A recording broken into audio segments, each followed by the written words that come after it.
Bom dia, pessoal. Sou o professor Kleber Jamal. Vim nesta aula trabalhar um assunto muito importante que seria o quê? Uma organela, que nós chamamos de núcleo. Ela é fundamental para o funcionamento da célula. Por quê? Vocês vão entender por que ela é fundamental para o funcionamento celular. Ela controla todas as atividades da célula, praticamente, através do quê? Da síntese de proteína. Então aqui, no começo da aula, a gente vai observar o núcleo da célula eucariótica. Vocês lembram a diferença? Nós temos a eucariótica, que possui envoltório nuclear, e a procariótica, que não possui envoltório nuclear. Um assunto muito abordado, muito cobrado no Enem, no vestibular. Então, lembrem a diferença. Então aqui eu tenho a estrutura da célula, do núcleo. Então o núcleo, a gente vai estudar a eucariótica. Então, como eu falei, ela tem envoltório nuclear, que é dividida em duas membranas. Tem a membrana externa e a interna, praticamente composta de lipídios e fosfato. Nós temos o poro, que é aqui entre as membranas. Entre as duas membranas nós temos o espaço perinuclear. Nós temos um prolongamento aqui, ó, se vocês observarem, que é o que? O retículo endoplasmático rugoso. No interior do núcleo nós temos o nucleolo, uma organela muito importante que sintetiza RNA. O nucleoplasma, que seria líquido, essa parte onde está mergulhado o que? A cromatina, que seria o material genético. Então, se a gente observar, essa célula ela não está em divisão celular. Por quê? A cromatina ela não está tão condensada. Então o DNA ele está mais disperso ali no nucleoplasma. Então praticamente essa é a estrutura do núcleo. Então eu já comentei, a função principal seria o controle de todos os processos celulares através da síntese de proteína. A cromatina, essa parte aqui que eu comentei, ela tem o quê? Dois tipos de cromatina. A eucromatina, que ela não é tão condensada, que é onde a gente consegue fazer a síntese de proteína, consegue ler aquela parte da cromatina, e uma parte que a gente chama de heterocromatina, que ela é tão condensada que ela não é codificada. Então são duas, na realidade a cromatina são duas fases dela, ela pode se condensar ou descondensar. Então eucromatina é menos condensada e a heterocromatina é mais condensada.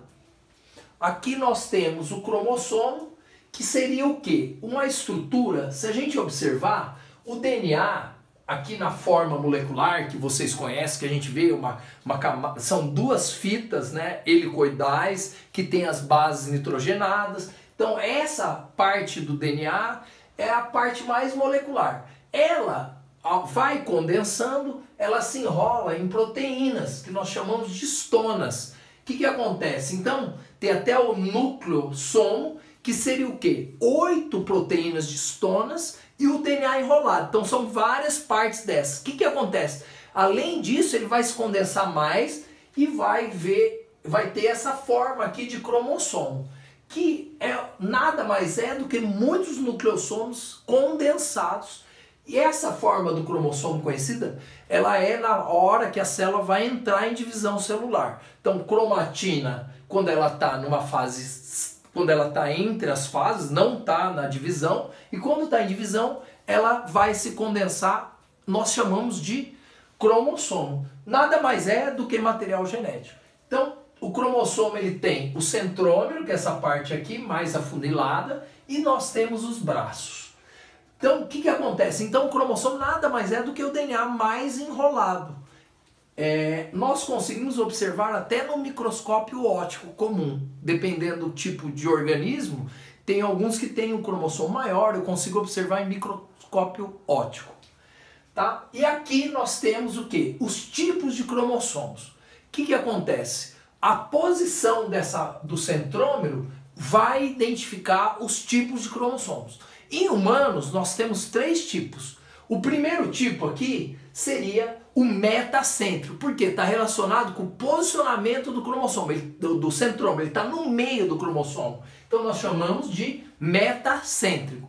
O segundo cromossomo nós chamamos de submetacêntrico. O que acontece? O centrômero está posicionado mais na parte superior do cromossomo. Então os bracinhos dele vai ter uma diferença.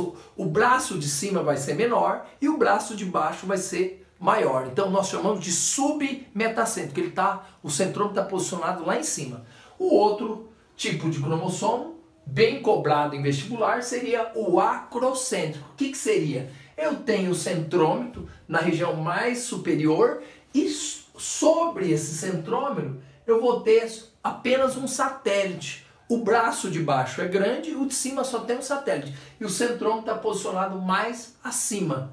Então são os 3 tipos de cromossomos que nós temos em humanos. Nos animais, nós podemos observar também o telocêntrico. O que acontece? O telocêntrico ele tem um braço, o inferior é grande e ele tem o centrômero. A parte superior, que seria o outro braço, não existe. Então o telocêntrico só tem um braço.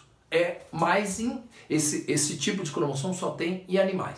Com esses tipos de cromossomos, nós conseguimos fazer o exame. Seria um exame de cariótipo. O que seria esse exame? Vocês sabem? Então, o cariótipo, o que acontece? Eu pego a quantidade de cromossomos, o número, né, de cromossomos, o tamanho e a forma dele, que é essa que eu mostrei aqui. O que acontece? No caso de humanos, nós temos 23 pares de cromossomos, seriam 46.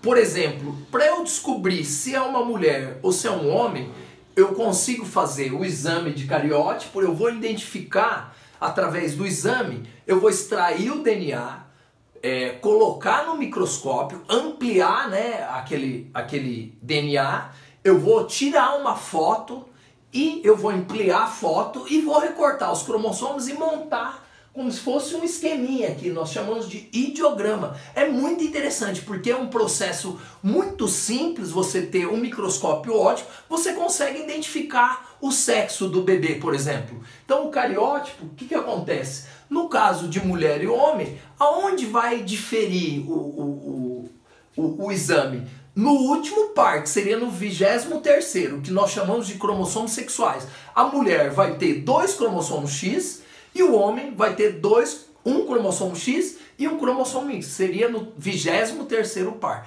Este é o exame de cariótipo. Se eu tiver uma diferença, por exemplo, no cromossomo 21, é interessante, uma síndrome muito conhecida que é a síndrome de Down. O que vai acontecer? A criança que tem síndrome de Down, ao invés de ter um parzinho de cromossomo 21, ele vai ter 3.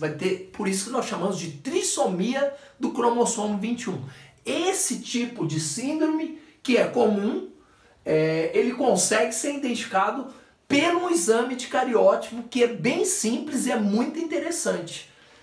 E os exames, então, são feitos geralmente em laboratórios, né, que a criança acabou de nascer, tira o sangue e acaba extraindo o sangue. É muito interessante. Eu, particularmente, já fiz várias vezes, é muito interessante fazer esse exame. Então, o que eu queria passar seria isto. No núcleo eu tenho que saber o tipo, né, como que é o núcleo, os envoltórios, né, o cariótipo. Eu quero saber como que tem, qual tipo de cromatina, como que ela é localizada, a função do núcleo, que é muito importante, vocês têm que lembrar, ele controla todas as atividades celulares, a forma do cromossomo, o tipo de cromossomo. Nós temos em humanos 3 tipos, o submetacêntrico, o metacêntrico e o acrocêntrico. Não esqueçam. E o exame de cariótipo, que é muito cobrado em vestibular também e no Enem, às vezes para você identificar alguma síndrome, alguma coisa. Espero que eu consiga ter tirado as dúvidas de vocês. Quem tiver dúvidas ainda, deixe seus comentários, curtam o vídeo, compartilhe o vídeo. E espero ter solucionado as dúvidas de vocês. Muito obrigado, pessoal. Tenham uma ótima semana. Até o próximo vídeo. Tchau.